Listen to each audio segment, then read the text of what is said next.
Hello everybody, my name is Danny Dover. I work here at SEO Moz doing SEO. For today's Whiteboard Friday, I'm going to tell you about the basics of local search. So if you've been paying attention to this, you'll notice that there was a big update with this recently. So the local search experts that I talked to said this was a tectonic shift, to give you kind of some context. So let me go over that. First things, local, behind the scenes. So what's going on and what exactly changed? So the biggest thing that I see here is visual layout. So if you're looking on a SERP, instead of seeing this 7 box that we used to see, which was a map with 7 different items next to it, we're now seeing the local searches integrated into a normal SERP. The big difference here is, from what we hear from Google, is that they are combined their main algorithm with the local algorithm. Where it used to be completely separate, they're now integrated. I don't exactly know what they mean by that per se. So an algorithm is a big set of equations, right? And it seems to me that the way that it used to be set up, they'd have to be interacting with each other somehow. Apparently that's not the case, but it does make doing local SEO easier in theory. So we haven't had enough time to test it out yet, but what it looks like from a preliminary review is that factors that have been useful for traditional SEO are now more useful for local SEO, which is a win. It means that if you're optimizing your website, that you're doing well in the local verticals, and you're also doing well in universal search. So it's a win-win for business owners and a win-win for webmasters, so it's something I like to see. The other thing that we heard is that now Google's saying that over 20% of searches contain some kind of reference to locality. So be it a city, or be it a state, or be it a country, or something like that. That is a big deal. So it means that this is growing, and it makes a lot of sense, right? We see the mobile space is growing, and there's GPS data there, and there's also people searching restaurants Seattle or museum Seattle, that kind of thing. So we're seeing that a lot more as growing.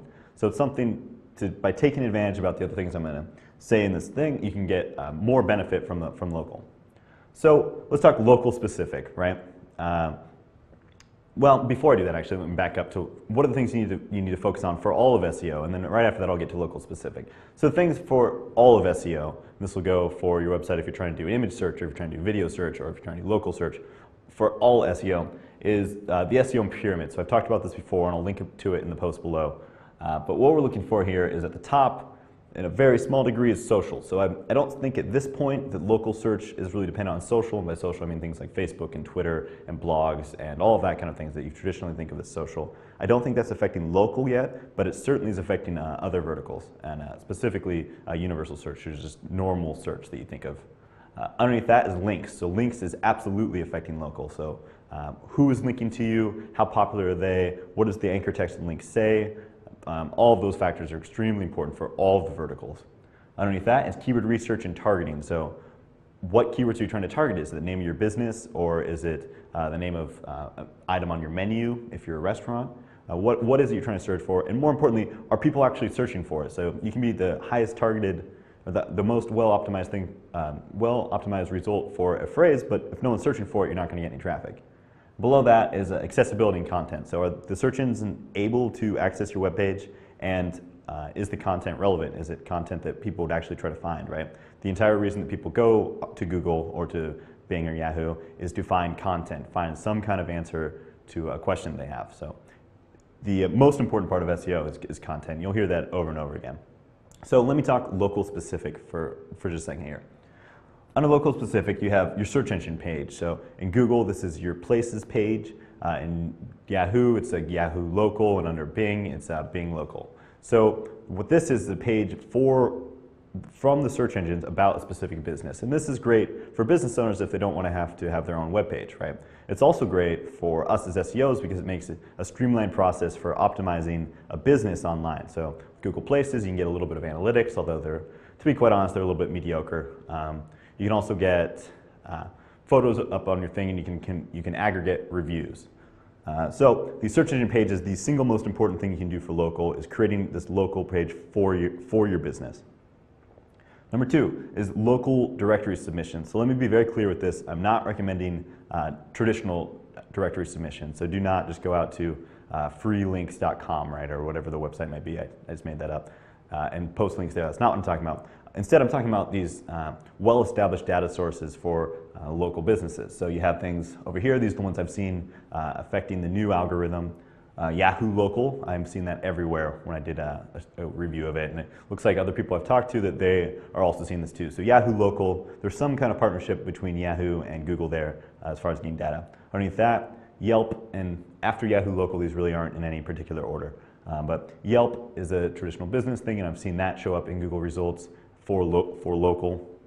City Search, Urban Spoon, TripAdvisor, Judy's Book, Insider Pages, and then I'm also seeing a bunch of niche data sources. So if the search is about schools, you'll find school-specific data sources. So whereas these ones above kind of cover all businesses, or at least most of them, there's also these niche ones. So the best way to find that is search for your competitors and look at their places page if it's on Google and see where they're getting their data from. So it's probably going to be some kind of niche thing in addition to the big ones you see here. Underneath that is links. So I'm actually bringing up links twice. I'm bringing it up here, and then I brought it up in the SEO pyramid. And I did that on purpose because links are extremely important. So links, if they're going to your web page or if they're going to the places page, it makes a little less of a difference, but specifically to your web page, right? Google sees links as a vote of popularity. So if someone is linking to you, they're vouching for you. And Google sees that as a trust metric and as a relevancy metric. So they need that in order to want to rank you highly. So links again. Underneath that is address, right? If we're talking local search, address makes a lot of sense. If it's preschools in Issaquah, you better have your address be in Issaquah or one of the surrounding neighborhoods at least. Categories is the next one. So Google and I know that Yahoo does it, and I think Bing does it as well, gives you the option of listing categories associated with your business. So be it spa or manicure. And you can actually go through, in Google I think it's about 4 or 5 you can list. And the other ones vary, but it's important to go through there and give Google a very clear sense of what your business does. And last in this thing is reviews. So this one is, I probably think it's more for human readers than it is for the search engine metrics. But this is the way that you can get click-throughs, right? So if your result is listed, the amount of reviews, then what people are saying within them, so if they're positive, is probably what you're looking for, right? Those can help you a lot, both in click-through and then to a degree in the algorithm as well. And last section I have here is other metrics worth considering. So these ones are not as important or well-defined as the ones that I mentioned before, but these are ones that you need to consider going forward. So the title of the business. So if it's, again, if it's Issaquah Preschool, my mom's preschool is named Giggly Wiggly Preschool. So having the addition of the word preschool within there is probably useful, but I cannot say that for 100% fact. Categories would probably be more important in this. Next thing is photos. So in Google Places, they give you the option of uploading photos, and they'll show these if someone goes to your Places page. And it's for humans, but it also may be affecting the metrics. It shows Google that, like, hey, this is a serious business. I've taken the time to upload these photos. So this is kind of a metric of trust to a degree. And underneath that is social. So this one I don't think is here yet for local, but it's certainly something that will happen in the future. We're seeing the internet kind of shift that way. So social being these social sites, Facebooks, Digs, Twitters, all of those kind of things. Twitters, wow, I just sounded like my mom. I brought up the preschool thing and it was just all downhill from there. Oh boy. So social, it's not affecting local yet as far as I can tell, but I think it's going to be important going forward. Google is trying to optimize search results for humans, and social is all about humans. It's people talking to people and making real recommendations based on experiences. So it's something that Google's invested a lot of money into already, and Bing as well. So it's something I fully expect to continue to grow. So that's all the time I got today. I appreciate you guys listening, and I will see you next week. Thanks. Bye.